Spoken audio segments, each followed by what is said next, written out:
We may be in for a shock in April. Crash might be announced soon.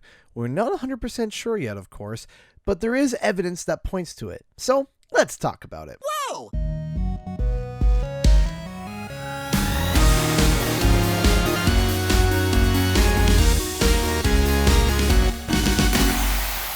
What's up, guys? Canadian Guy here, and back with a brand new video. Each day that passes, we get closer and closer to the new Crash Bandicoot game. Now, if you are a long-time watcher of this specific channel, first off, thank you for dealing with my rants, my theories, and other shenanigans. So, I would be lying, though, if I said that I was not nervous to make this video. But there is enough evidence to say that there is a possibility that Crash Bandicoot might be announced in April. But how? Why? Who? I'll explain, but there is a bit of a trip we have to take. I hope you can join me, as it will make sense in the end. In many of my previous videos, I have covered leaks, rumors, and given a lot of speculation on all things Crash Bandicoot and Spyro the Dragon.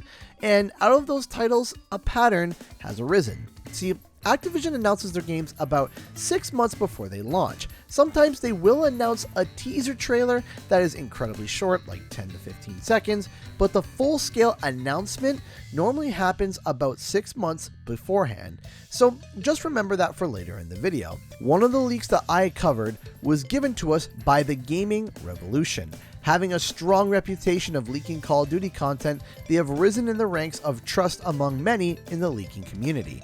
However, he stepped outside his comfort zone and began to leak not only Call of Duty, but other Activision products in general. This, of course, would lead to the specific leak where he talks about the fact that the Wrath of Cortex was being remade on March 21st, 2020. Quote, some Activision games in the works. Tony Hawk Pro Skater Remastered, Call of Duty 2020, codename Project Zeus, Modern Warfare 2 Remastered, a free-to-play COD game from Sledgehammer Games, 2021 ETA, a PvP Crash game, and Crash Bandicoot The Wrath of Cortex Remastered. Now, many of us in the Crash community had stepped into the conversation trying to get more details, as we were quite confused on this statement. After much back and forth and me sending him the image of the Toys for Bob leak, he reconfirmed that he thinks he's got the Wrath of Cortex leak wrong, and that he was told that it's Crash Bandicoot 4, which he assumed was Wrath of Cortex. Quote, update on this. I think I jumped the gun on the Wrath of Cortex remaster, and it may actually be a new Crash 4 installment. A seemingly simple and honest miscommunication. But like I said, before he admitted that big miscommunication, he said that according to his source, Crash 4 is expected to be the next big Activision game to release. Quote, update on the earlier tweet. Crash 4, The Wrath of Cortex Remastered, is expected to be the next big Activision game to release. This detail is crucial to key to this whole theory, the linchpin, so to speak. Now, the gaming revolution has leaked many things when it comes to Call of Duty. As of recently, they leaked the fact that Warzone was a free-to-play battle royale mode for Call of Duty Modern Warfare and would not require the purchase of the game for you to be able to play. But remember his earlier tweet where he talks about the Wrath of Cortex? One of the other things that he mentions was a Modern Warfare 2 remaster. Now, we had heard rumors about a Modern Warfare 2 remaster all the way before even Spyro was announced, but we had not heard too much about it since then. Then, on March 21st, the gaming revolution mentions this little tidbit, and then, lo and behold, about a week later, Modern Warfare 2 Remastered shadow drops out of nowhere. As in, you can buy it and play it right now, but was not advertised beforehand. So we cannot discredit what they say, as the proof is in the pudding. Their timing has been really, really good. So some of you might be wondering, how and why do I think it's possible that Crash Bandicoot might be announced in April? Because if we look at this information alone, we can't exactly determine what month it would be announced, or even a possible time span. But here's the thing, there is information that we can glean to help that, and it comes from Call of Duty. Now, I know a lot of you may not be fans of Call of Duty, but sit tight, it will make sense. But what does Call of Duty have to do with Crash other than the fact that they are both published by Activision? Here's how. Remember that 6 months thing I told you about in the beginning of the video? Well, I'm about to back it up now. I made this little chart starting from Advanced Warfare, which came out in 2014, 6 years ago. Now, for the past 6 years, Call of Duty has followed the same announcement and release pattern. Look for yourself. Almost every Call of Duty game has been announced between late April and any time in May. Then it's released either mid-October to early November.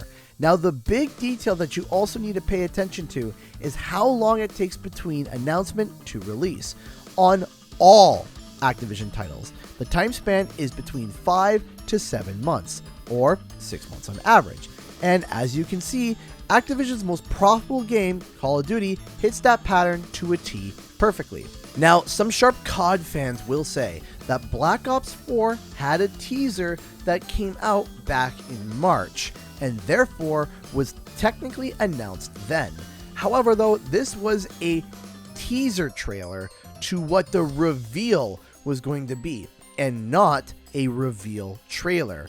But even if you were to account for that, from teaser to when the game actually physically dropped, it still would fall into the 7-month category, which still fits, like I said, the 5 to 7 month pattern that Activision has upheld with all their games. Well, that doesn't necessarily apply to Crash or Spyro, and I'm glad you observed that, because I created yet another chart.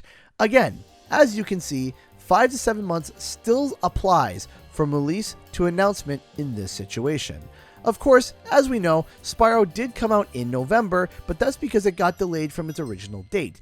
If it were to stay on its original schedule, it would have matched with all the other titles as well. You can't account for delays. Now that we got that out of the way, let's break down the info that we know by doing a process of elimination. So, Call of Duty gets announced either late April or anytime during May. Now, according to the Gaming Revolution, they said that Crash Bandicoot is Activision's next big game, which means a full release with marketing and everything, just like any other AAA title. But if Crash is the next game, that means that the title would have to be announced before the next Call of Duty and be planned to be released before as well, if the Gaming Revolution is right, which, like I said, he has been very credible recently. Now, companies don't want their own titles releasing within a certain time between each other because they can cannibalize their own sales, which makes both titles underperform. When Spyro got delayed, it got delayed for a month after Black Ops 4 had came out, but originally was supposed to come out about a month before then. So if the next Crash game is supposed to be out before Call of Duty, it would likely come out at least a month beforehand, which lands us in September. Now here's the thing, we can roll back 5 to 6 months to determine the announcement. And what month do we land on? We hit April. We can't roll back 7 months because it would be March and it's currently early April. And last time I checked, I was in entropy. This all seems to fit really nicely together, but let's throw a little bit more nitro fuel to the fire. We know that Spyro Reignited was originally slated for September. The reason being was that it would have been the anniversary month of the original Spyro 1. We know that Activision and many other companies like anniversary releases because it's easy to use for marketing purposes. If Crash were to be announced in April and to come out in September, it would be during the anniversary month of the original Crash Bandicoot 1, as it came out on September 9th, 1996. Thus being the 24th anniversary of Crash Bandicoot.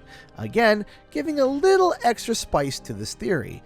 So now I have two theories on the table. The possible June announcement, which would tie into the next generation of consoles and likely to be announced during the E3 livestream, or the April announcement because of the leaks and everything from the Gaming Revolution. Both of these theories I think have some credible backing and definitely should be paid attention to. Now here's the thing. If either of these theories are true, it means that we are entering the final months before we see the next Crash title swing into our life. So, which theory are you more inclined to believe? Comment below and let me know. A huge thank you to all those who support the channel through Patreon and being a sponsor on the channel. If you'd like to help it out, check out the links in the description below, where you can buy some CGE merch or become a Patreon. Also, don't forget to like and subscribe for more gaming and nostalgic content. Thank you so much everyone, and I'll see you guys in the next video.